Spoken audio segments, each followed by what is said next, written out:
সন্দেশখালীর আপডেটের দিকে অবশ্যই নজর রাখতেই হচ্ছে, কারণ প্রথমে আমরা যেমন দেখেছি একেবারে শুরু থেকে যেদিন থেকে শেখ শাহজাহান একেবারে বেপাত্তা সেই দিন থেকে সন্দেশখালীর কিন্তু একেবারে অগ্নিগর্ভ অবস্থা। তারপর পদে পদে তার দুই সাগরেল অর্থাৎ শিবু হাজরা এবং উত্তম সর্দারকে গ্রেফতার করেছে পুলিশ, এবং তারপর রাজনৈতিক মহলে একেবারে অগ্নিগর্ভ এই সন্দেশখালীকে ঘিরে, কারণ সন্দেশখালী যাওয়ার পথে একেবারে একের পর এক বাধার সম্মুখীন হতে হয়েছে বিজেপিদের, অর্থাৎ বিরোধীদের বারংবার পুলিশি বাধার মুখে পড়তে হয়েছে। এবং যে ছবিটা বারংবার আপনাদের সামনে আমরা তুলে ধরেছি, অর্থাৎ প্রথমে কলকাতায়, তারপর রামপুরে, এবং অবশেষে হাইকোর্টের অনুমতি নেবার পর আজ আবারও সেই বাধার মুখে পড়তে হয়েছিল বিরোধী দলনেতা সহ বিজেপি বিধায়কদের। সকাল আজ 9টার দিকে সন্দেশখালী যাওয়ার পথে রওনা দিয়েছিলেন শুভেন্দু অধিকারী, কিন্তু তারপর হাইকোর্টের অনুমতি থাকা সত্ত্বেও তাকে কিন্তু বাধার মুখোমুখি হতে হয়েছিল। আর সেখানে বসে একেবারে অবস্থান বিক্ষোভে নেমেছিলেন শুভেন্দু অধিকারী সহ বিজেপি বিধায়কেরা। আর এরপর অবশেষে প্রধান বিচারপতির নির্দেশে সন্দেশখালী যান শুভেন্দু অধিকারী, আর সেখানে গিয়ে একেবারে জনজোয়ারের সেই ছবি আপনাদের সামনে আমরা তুলে ধরেছিলাম। মানুষের উচ্ছ্বাস একেবারে নজর কাড়ার মতো। সেখানে গিয়ে মানুষের সঙ্গে কথা বলেন তিনি, তাদের নানা অভিযোগের ভিত্তিতে তাদের আশ্বাসও দিলেন বিরোধী দলনেতার। সেই ছবি আবারও আপনাদের সামনে তুলে ধরেছি, যেখানে আজ শুভেন্দু অধিকারী পৌঁছান এবং সেখানকার যারা সাধারণ মানুষ তাদের সঙ্গে তাদের যে অভিযোগ, সেই অভিযোগের কথা শুনলেন শুভেন্দু অধিকারী। আপনাদের প্রথমে শোনাবো সেই সাক্ষাতে তিনি ঠিক কি বললেন। এটা রাস্তায় বেলা আমাকে উত্তম সরকার মেরে এবার দেখুন, এটা আগামী 7 তারিখ ফেব্রুয়ারি 7 তারিখে মারে। আমাকে ডাক্তারও দেখাতে পারি না দাদা, ডাক্তার দেখাতে গেলে ওরা রাস্তায় হুমকি দিয়েছে, জীবন নাশের আমাদের হুমকি দিয়েছে। মেন মাথা যে শাহজাহানকে অ্যারেস্ট হবে বোন, আমি কথা দিতে দেখো শুনেছ নিশ্চয়ই 30 ডিসেম্বর বসিরহাটে আমি প্রথম আসি, এবং সেই দিন থেকে লড়াইটা শুরু হয়। শাহজাহান যে ভাষায় আমাকে আক্রমণ করেছিল 1 জানুয়ারি, সন্দেশখালীতে এলে হাল চামড়া হাত ছাড়িয়ে দিল। পরপর তুমি ঘটনাগুলো দেখছো, আজকে সিবিআই হয়ে গেছে। তোমরা সব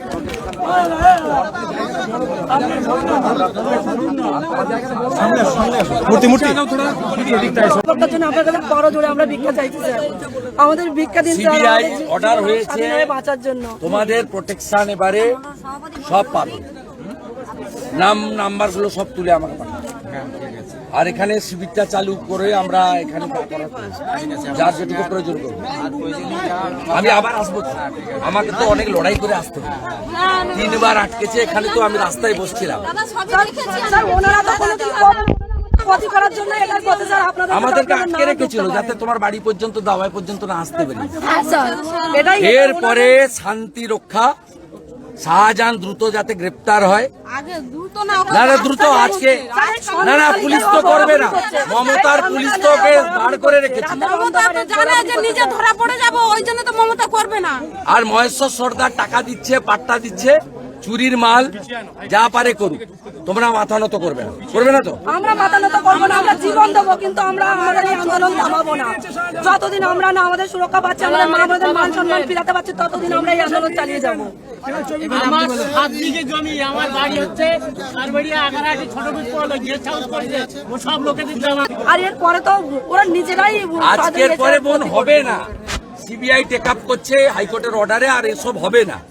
আমার সঙ্গে দাদা যখন ওরা চলে যাচ্ছিল মিটিং করে, ওই সামনে পেয়েছে বোতল দিয়ে মেরেছে, স্প্রাইটের বোতল দিয়ে। আচ্ছা, কোথায় এখন? বাড়িতে আছে, চিকিৎসা হচ্ছে? হ্যাঁ, এমন ভাবে মেরেছে পুরো কানের এখান থেকে মাংস ঝুলে গেছে। এই নাম্বার লেখো তো, ওনার স্বামীর চিকিৎসা করতে হবে। একজন কে আছে এখানে? ততদিন ভোট দিতে পারেন না।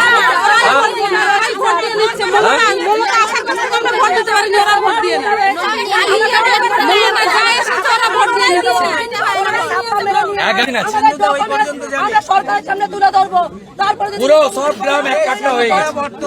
এই সব গ্রামে শাঁখ আছে তো? রাত্রে পুলিশ বা পুলিশের পোশাক পরে কেউ এলে শাঁখ বাজাবে। নন্দীগ্রামের আন্দোলন দেখেছেন তো, শাঁখ বাজাবেন। আর যতগুলো মন্দির আছে, আমি পরশুদিন মাইক সেট পাঠিয়ে দিচ্ছি, সব মাইক সেট লাগিয়ে রাখবেন মন্দিরগুলো।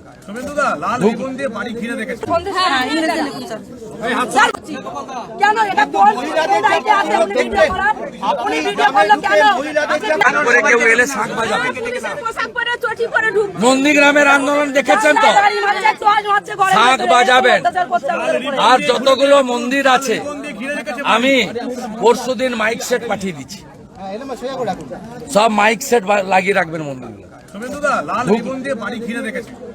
দেখুন পুরো লাল এ দিয়ে ব্যাগ আছে, পুরো ঘরটা ভালো করে বন্ধ ঘিরে করেছে। রেখেছে। কাউকে ঢুকতে দেবে না। CI আমার আসছে। নিজের ঘরে আমি রাস্তায় এই লাল বসে থাকি। রিবনগুলো খুলে শাশুড়ি রান্না করছে, খাচ্ছি। মমতাকে পড়ায়। রাস্তায় রাস্তায় ঘুরে বেড়াচ্ছি, ঘরে ঢুকার অধিকার নেই। শাশুড়ির কাছে গেলে শাশুড়িটাও ওখানে উঠে দেওয়া হচ্ছে।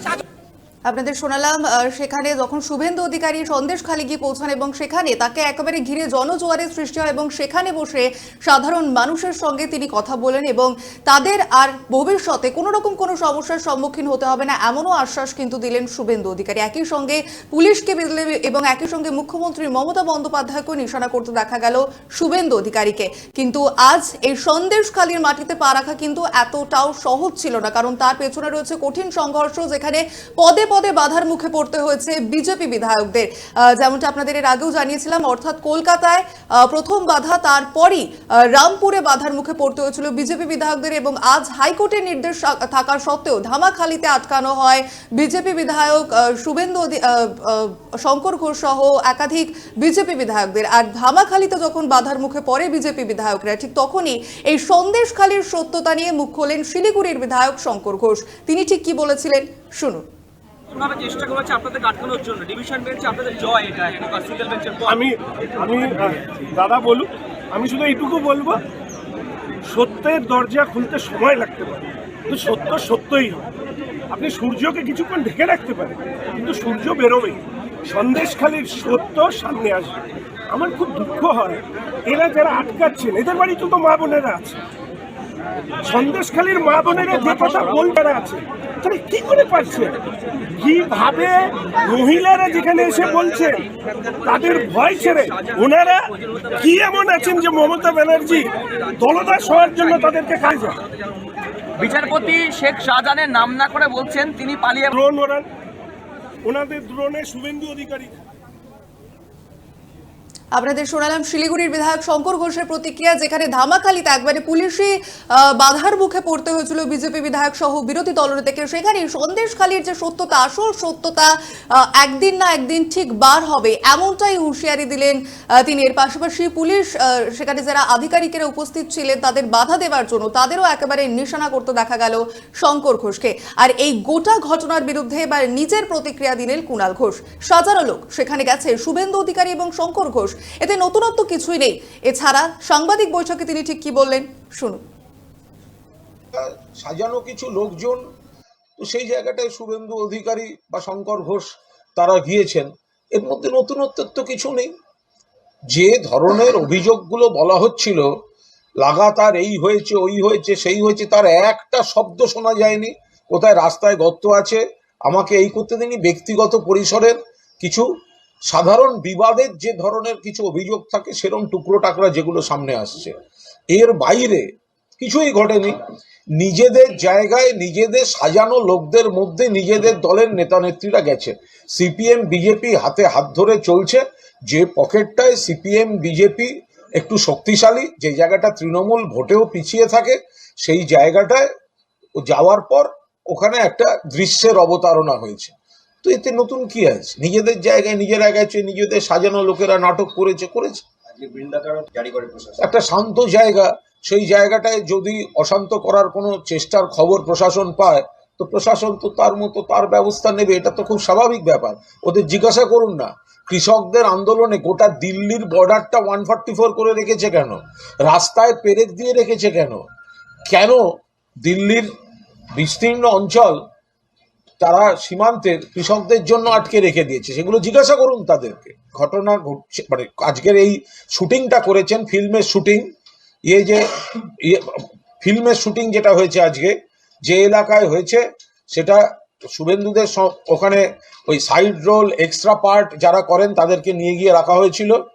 তাদের নিজেদের লোক সাজিয়ে গুছিয়ে নিজেদের স্ক্রিপ্টে কথা বলানো হয়েছে। সন্দেশখালীর বিস্তীর্ণ অঞ্চলে মা বোনেরা বলছেন এই ধরনের কুৎসিত অভিযোগ, মিথ্যা অভিযোগ, সেগুলো তো দেখানো হচ্ছে না। আর সেই সব এলাকায় তো শুভেন্দু অধিকারী যাবেন না। যে এলাকাটা সিপিএম বিজেপির, যেখানে সাজানো মিথ্যা কথা বলা যায়, সেইখানেই শুটিং এবং সেইখানেই এই side actor actress character actor actress এক্সট্রাদের নিয়ে গিয়ে ওইখানে ফিল্মের শুটিং হয়েছে। আপনাদের শোনালাম কুণাল ঘোষের প্রতিক্রিয়া। আজ সন্দেশখালী যান শুভেন্দু অধিকারী এবং শঙ্কর ঘোষ, আর সেই নিয়ে একেবারে তীব্র আক্রমণ করা হলো বিজেপিকে, এবং এরই পাশাপাশি সেখানে যারা বসবাসকারী সাধারণ মানুষ আছে তাদেরকেও কিন্তু নিশানা করলেন কুণাল ঘোষ। বললেন গোটা ঘটনাটাই সাজানো, নিজের লোক এবং নিজের নেত্রীরা সেখানে উপস্থিত হয়েছেন, এটা নিয়ে এমন কিছুই নতুনত্ব নেই, এমনটাই বলতে শোনা গেল কুণাল ঘোষের মুখে।